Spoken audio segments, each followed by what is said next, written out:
మోకాలు నొప్పితోటి వచ్చిన వాళ్ళు సర్టన్ క్రైటీరియాస్ ఉంటాయి. ఓకే. ఏజ్ గ్రూప్ వైజ్ చూడాలి. రైట్. తర్వాత దేని వల్ల వచ్చింది, దెబ్బ తగిలి వచ్చిందా, ఓకే. లేదు సడన్గా ఇంజురీ ఏమైనా అయిందా, ఓకే. లేదు వాతం ఏమైనా ఉందా అంటే రూమటైడ్ ఆర్థరైటిస్, అచ్చా. లేదంటే ఏజ్ పెరగడం వల్ల వచ్చిందని ఆ కేటగిరీస్ చేసుకోవాలి. ఈ మ్మ్. కేటగిరీస్ చేసుకున్నప్పుడు ఏ ఏజ్లో వచ్చిందని చూస్తే వాళ్ళకి ఆ ఏజ్ ప్రకారంగా ట్రీట్మెంట్ జరుగుతుంది. ఓకే. అండ్ అరుగుదల అనేది మోస్ట్ కామన్ అండి మన ఇండియన్ పాపులేషన్లో. బహుశా మనం కింద ఎక్కువ కూర్చుంటాం కాబట్టి ఓకే. అలాంటివి ఉండొచ్చు. సో దానికి స్టేజెస్ ఉంటాయి. పేషెంట్ మన దగ్గరకు వచ్చినప్పుడు మనం ముట్టుకొని ఎగ్జామిన్ చేస్తే ప్రాపర్గా 80%గా మనకు తెలిసిపోతుంది ఓకే. ఏ స్టేజ్లో ఉన్నారు అన్నది. అచ్చా. వాళ్ళ నడకలో కూడా తెలుస్తుంది మనకి. సో నేను పేషెంట్ లోపలికి వస్తున్నప్పుడే వాళ్ళ నడకను చూసే చెప్పగలుగుతాను. అవునా? ఓకే. సో అంత ఎక్స్పీరియన్స్ అయిపోయింది నాకు ఇప్పుడు. అంతే కదా. సో వాళ్ళకి ఎక్స్రే నించోబెట్టి అంటే వాళ్ళు బరువు పడినప్పుడు వాళ్ళ అరుగుదల ఎంత ఉందనేది మనకు క్లారిటీ వస్తుంది. ఓకే. దానికి 4 స్టేజ్లు ఉంటాయి. రైట్. 1, 2, 3లో యూజువల్గా ట్రీట్మెంట్స్ ఏంటంటే లైఫ్ స్టైల్ మోడిఫికేషన్స్ అంటాం. అచ్చా. అంటే వెయిట్ తగ్గడము, ఓకే. లేదంటే కొన్ని మెడిసిన్స్ ఉంటాయి, కొన్ని ఇంజెక్షన్స్ ఉంటాయి, గుజ్జుది జెల్ అచ్చా. ఇంజెక్షన్స్ అంటాం, ఆహా. ఇలాంటివి ఇస్తుంటాం. స్టేజ్ 4 ఒక్కటే మాత్రం బోన్ ఆన్ బోన్, అంటే పైన బొక్క కింద బొక్క తాకుతుంది అని అర్థం. ఓకే. ఇది తాకుతున్నదంటే కార్టిలేజ్ అంతా పోయింది, పోయింది. పొర్ర అంతా పోయి బోన్ తాకుతుంది కాబట్టి వాళ్ళకి సివియర్ పెయిన్ అది ఉంటుంది. మ్మ్. అలాంటి వాళ్ళకి అది ఇంకా ప్రొలాంగ్ చేస్తే బెండ్ అయిపోతుంటుంది. ఓ. సో చాలా మంది నడుస్తున్నప్పుడు ఇలా కరెక్ట్. ఇలా కరెక్ట్. నడుస్తుంటారు. అవునవును. అది చూస్తే మీకు తెలిసిపోతుంది. ఓకే. వాళ్ళు బహుశా వాళ్ళకి ఏం రీజన్ ఉండదో తెలియదు, బట్ వాళ్ళు డిలే చేసుకుంటూ ఒక సర్టన్ స్టేజ్ లో మోస్ట్లీ వస్తారు. ఫైనాన్షియల్ అదే రిజర్వేషన్స్ ఉంటాయి ఇక. ఫైనాన్షియల్ అనుకుంటాము, బట్ వాళ్ళకి ఫియర్ అనేది ఉంటుంది. ఆ. సర్జరీ అనే వర్డ్ Correct. తీసుకొచ్చినప్పుడు జనరల్ గా నిజం. పేషెంట్స్ కి ఫియర్ అనేది ఉంటుంది. బట్ దేని వల్ల ఫియర్ అవుతుంది అన్నది కూడా వాళ్ళు మనకు చెప్తే దానికి మనం చెప్పగలుగుతాం ఓకే. వాళ్ళకి. ఓకే. ఓకే. సో అట్లాంటి రైట్ సార్. అంటే ఇప్పుడు దీనిలో పార్షియల్ నీ రీప్లేస్మెంట్ అలాగే ఫుల్ నీ రీప్లేస్మెంట్ ఉంటుందా? ఎస్ అండి. ఆ. సో ఇప్పుడు చాలా మంచి ప్రశ్న అండి ఇది. Sure. ఇంకా అవగాహన లేదు జనాలకి. అవును. ఓన్లీ నీ రీప్లేస్మెంట్ అంటే టోటల్ నీ మొత్తం రీప్లేస్మెంట్ ఒకటే తీసేస్తారా? చేస్తారు అవును. అనుకుంటారు. అవును. మొత్తం తీయడం ఏమి ఉండదు. బేసిక్ గా పార్షల్ నీ రీప్లేస్మెంట్ అంటే ఏం లేదు. దీనిలో నేను రోబోటిక్స్ ఇది చేస్తే ఏమైనా కాబట్టి చూపిస్తారా సరే? Yes. So partial knee replacement లో ఏమవుతుంది అంటే ఇది మోకాలు కదా. సార్. సో ఈ మోకాల్లో పార్షల్ నీలో ఏమవుతుంది అంటే ఓన్లీ ఈ భాగం ఆఫ్ ద ఒక Okay. భాగం మాత్రమే అరుగుదల ఉంటది. అచ్చా. అచ్చా. అండ్ అచ్చా. మిగతా అంతా బాగుంటది. Okay. So 80% of the joint బాగుంటది. ఓకే. ఆ 20% ఏదైతే అరిగిపోయిందో దాని వల్లే నొప్పి వస్తుంది. ఓకే. సో అలాంటి వాళ్ళకి రోబోటిక్స్ యూస్ చేసి మనము ఓన్లీ ఈ భాగం okay. Partial Partial replacement. Okay. So only ఈ భాగం ఒక్కటే మార్స్తాం. 80% ఆఫ్ ద జాయింట్ నార్మల్ ఉంటుంది, Cool. ఇంకేం Ah. టచ్ చేయం. ఓకే. సో వీళ్ళకి ఏంటి అడ్వాంటేజ్ అంటే డే 1 నుంచి ఫుల్ కాన్ఫిడెంట్ గా అక్యూరసీ తోటి నడుస్తారు. అంటే Okay. నాకు ఏం అవ్వలేదు అన్న దాంట్లోనే ఉంటారు వాళ్ళు. ఓకే. ఓకే. ఎందుకు అంటే 80% ఆఫ్ ద జాయింట్ నార్మల్ ఉంది వాళ్ళకి. అవును. సో మనం కొత్తగా చేసినా కూడా ఏం తెలియదు. అవును. బట్ టోటల్ నీ రీప్లేస్మెంట్ ఏమవుతుంది అంటే ఈ భాగము మోకాలు చిప్ప కూడా అరిగిపోతుంది. ఓకే. సో ఇలాంటి వాళ్ళకి టోటల్ నీ రీప్లేస్మెంట్ అంటే చాలా మందికి వచ్చే డౌట్ ఏంటంటే టోటల్ నీ రీప్లేస్మెంట్ లో ఈ భాగం కట్ చేసి కొత్తది వేస్తారు అనుకుంటారు. అవును. అవును. అలా ఏమి ఉండదండి. చిన్న భాగం పొర్ర ఏదైతే పోయిందో ఆ పొర్ర మాత్రమే తీసేసి దాని ప్లేస్ లో వేరే ఇంప్లాంట్ పెడతాం. సో బోన్ కట్ అనేది మినిమల్ ఉంటుంది. ఓకే. సార్ ఇంకొక డౌట్ చాలా మందికి ఏంటంటే ఈ పార్షియల్ నీ రీప్లేస్మెంట్ చేస్తే అది సక్సెస్ కాదు ఆపరేషన్, ఏదో అప్పటి వరకు చేశారు మళ్ళీ మొత్తం చేయాల్సి వస్తుంది అని ఒక అపోహ కూడా ఉంది చాలా మందికి. లేదండి, ఇప్పుడు పార్షల్ నీ రీప్లేస్మెంట్ లో first and foremost category okay.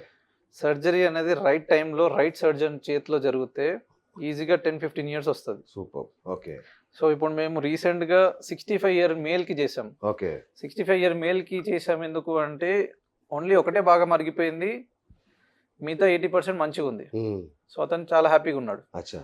45 years వాళ్ళకి టోటల్ నీ రీప్లేస్మెంట్ చేసిన వాళ్ళు కూడా ఉన్నారు. ఓకే. అది ఎందుకు చేసాము, వాళ్ళకి కీలవాతం అంటే రుమటైడ్ ఆర్థరైటిస్. అచ్చా. అచ్చా. రుమటైడ్ ఆర్థరైటిస్ ఒక వ్యాధి. దాంట్లో ఏంటంటే బోన్ కార్టిలేజ్ని తినేస్తుంది.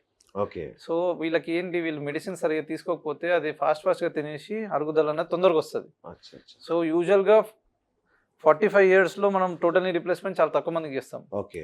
సో వీళ్ళు కీలవాతం కానీ లేదంటే ఏమన్నా దీనికి కూడా ఏజ్ ఉంటుందా సార్? పార్షియల్ చేయడానికి ఒక ఏజ్ టోటల్ అదే చెప్తున్నా, దానికోసం ఈ డిఫరెన్స్ చెప్తున్నా. రైట్. అలా ఏం ఉండదు. ఓకే. సో మేము 45లో యూజువల్గా పార్షల్ నీ రీప్లేస్మెంట్ చేయొచ్చు అని అనుకుంటాము, బట్ మేము 65లో కూడా చేసాం.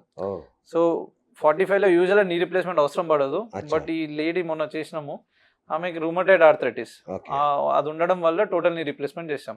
సో బేసిక్ కాన్సెప్ట్ ఏంటంటే పార్షల్ నీ రీప్లేస్మెంట్ లో ఒకటే భాగం అరుగుదల ఉంటుంది, ఓకే. టోటల్ నీ రీప్లేస్మెంట్ లో జాయింట్ మొత్తం అరుగుదల ఉంటుంది. ఓకే. సో అలాంటి వాళ్ళకి పార్షల్ నీ రీప్లేస్మెంట్ చేస్తే సఫర్ అవుతారు. Okay, so proper selection of the patient అనేది చాలా ఇంపార్టెంట్. రైట్. అది మాలాంటి మేము ఎక్స్పీరియన్స్ డాక్టర్స్ కాబట్టి కరెక్ట్ గా చెప్పగలుగుతాం. Right sir. ఇంకొకటి, నేను ఇంట్రోలో ప్రేక్షకులకు ఒక హామీ ఇచ్చా, 60 ఏళ్ళ వయసులో కూడా మీరు 20 ఏళ్ళలాగా పరిగెడతారండి. సో అంటే ఈ ఆపరేషన్ తర్వాత నిజంగా ఆ స్టేజ్ వస్తుందా, ఎస్ ఆ అండి, నమ్మకం వస్తుందా? వాళ్ళ ఎనర్జీ లెవెల్స్ ఉన్నాయంటే ఓకే. డెఫినెట్ గా నేను జాగింగ్ కూడా చేపిస్తాను పేషెంట్లతో. ఓ వావ్. Yes. ఓకే. నా మెయిన్ కాన్సెప్ట్ ఏంటంటే ఫాస్ట్ ట్రాక్ నీ రిప్లేస్మెంట్స్. పొద్దున అచ్చా. ఆపరేషన్ చేసి పేషెంట్ ని సాయంత్రం నేను అదే వాళ్ళ అడగాలనుకున్నాను. Energy levels Yeah. మంచిగా ఉంది, వాళ్ళు పాజిటివ్ ఉన్నారు అనుకుంటే వాళ్ళని నడిపడం 100% గుడ్. అవునా? వాళ్ళకి ఏంటి అంటే అరే ఇదేదో చిన్న ప్రొసీజర్ కదా, డాక్టర్ గారు నడిపిస్తున్నాడు నాకు ఇంకేంటి అన్న కాన్ఫిడెన్స్ వచ్చేస్తుంది. Very nice. నేను అది చాలా నేనే దగ్గరుండి పేషెంట్లను నడిపిస్తా. ఓకే, అది నేను పర్సనల్ గా తీసుకుంటాను వండర్ఫుల్ వండర్ఫుల్. అట్లా. ఇంకొకటి సార్, ఇంకొక చాలా మందికి డౌట్ ఏంటంటే మనకు గ్రామాల్లో ఏంటంటే ఇండియన్ టాయిలెట్ అనేది చాలా కామన్. ఉమ్. అట్లా కింద కూర్చోవడం కూడా బాగా అది ఉంటుంది, తినడం కానీ దేనికైనా. సో ఈ ఆపరేషన్స్ తర్వాత, ఈ నీ రీప్లేస్మెంట్ తర్వాత మళ్ళీ ఇండియన్ టాయిలెట్లో కూర్చునే అవకాశం దొరుకుతుందా వాళ్ళకి? చాలా మంచి ప్రశ్న అండి. Yes. చాలా మంది women's especially Yes. Village areas నుంచి వచ్చే వాళ్ళు అడిగే ప్రశ్న అది చేయొచ్చు. బట్ చేస్తే ఏంటంటే మనము ఆ రెండు స్టీల్ మధ్యలో ఒక ప్లాస్టిక్ పెడతాం, దాని కూడా ఒక లైఫ్ ఉంటుంది. ఓకే. సో దాన్ని మనం 18 to 20 years వస్తుంది అంటాం. ప్రాపర్ సర్జరీ ప్రాపర్ హ్యాండ్స్ లో చేస్తే 18 to 20 years ఈజీగా వస్తుంది. ఓకే. బట్ ఇండియన్ వాష్రూమ్ లో కూర్చోడనప్పుడు మోకాలు అనేది ఎక్కువ బెండ్ చేయాలి. ఓకే. ఆ ఎక్కువ బెండ్ చేసినప్పుడు ఈ పోస్టీరియర్ లిప్ దగ్గర ఎక్కువ స్ట్రెస్ పడుతుంది. ఓకే. దాంతో అరుగుదల దాని కూడా వేర్ అండ్ టేర్ అయిపోతుంది. ఓకే. సో అది మళ్ళీ లైఫ్ అనేది ఒక 10 years 12 years కి పడిపోవచ్చు. ఓహో. సో దానికోసం యూజువల్ గా అవాయిడ్ చేస్తాం. అచ్చా అచ్చా. బట్ అప్పుడప్పుడు మీరు టెంపుల్స్ కి వెళ్ళి కూర్చోవచ్చు అంటే కూర్చోమని చెప్తాను నేను. అచ్చా, కూర్చోవచ్చా? కింద కూర్చోవచ్చు, Super. బట్ రెగ్యులర్ గా చేయొద్దనే చెప్తాం. ఓకే. దాని లాంగివిటీ అనేది పెరుగుతుంది. Okay, right right sir. ఇంకా మీరు రోబోటిక్ సర్జరీలో స్పెషలిస్ట్ యాక్చువల్గా మీరు. సో అయితే చాలా మందికి ఒక డౌట్ ఏంటంటే, ఈ రోబోటిక్ సర్జరీ అనగానే డాక్టర్ గారు ఉండరేమో, రోబోట్స్ వచ్చి చేస్తాయేమో అనుకుని. అంటే ఇది చాలా సిల్లీ క్వశ్చనే కావచ్చు. అవునా? అంటే కొంచెం ఇంకా గ్రామాల్లో ఉండే వాళ్ళకి కూడా అవగాహన రావాలని ఈ ప్రశ్న అడుగుతున్నాను. సో రోబోటిక్ సర్జరీ అంటే ఏంటి అసలు యాక్చువల్గా? ఎప్పుడైనా రోబోటిక్ చేయలేదండి. Robotic is a sophisticated machine. అచ్చా. దాంట్లో ఏఐ కానీ ఇవన్నీ ఉంటాయి, అడ్వాన్స్ Okay. టెక్నాలజీ ఉంటుంది బేసిక్ గా. రైట్. బట్ దానికి బ్రెయిన్స్ అనేది ఉండదు. Okay. బ్రెయిన్ అనేది డాక్టర్దే.